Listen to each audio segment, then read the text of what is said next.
بارزانی شێوەردارê civata asayişa Herêma Kurdistanê pêşwaziya Jeneral Sêr Sîmon Mayal nûnerê Serokwezîrê Brîtanyayê ji bo asayişa Herêma Kurdistanê kir.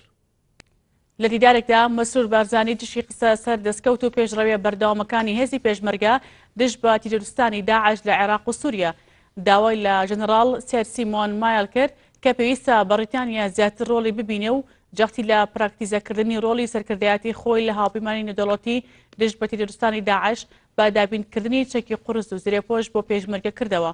ڕایگەیاند کە هەرێمی کوردستان لەژێر گوشارێکی سەختی سەربازی دارایی مرۆیدایە. لە لای خۆیەوە ژەنەڕاڵ سێر سیمۆن مایل ڕایگەیاند لە چەند هەفتەی داهاتوو بەریتانیا وەک بەشێک لە ڕۆڵی خۆی لەم هاوپەیمانێتێدا پێداویستی زیاتر بۆ پوچەڵکردنەوەی مین دابین دەکات. هەروەها ئەوەشی ئاماژەی پێدا کە داواکاری هەرێمی کوردستان بۆ چەکی زیاتر لەلایەن حکوومەتی بەریتانیاوە لە بەرچاو گیراوە هەوڵەکانیش لەو بارەیەوە بەردەوامن. گوتی لە ڕووی سیاسیەوە ئێمە پابەندین بە پشتیوانیکردن و یارمەتیدانی هەرێمی کوردستان ئێوە دۆستان لە لەندەن هەیە.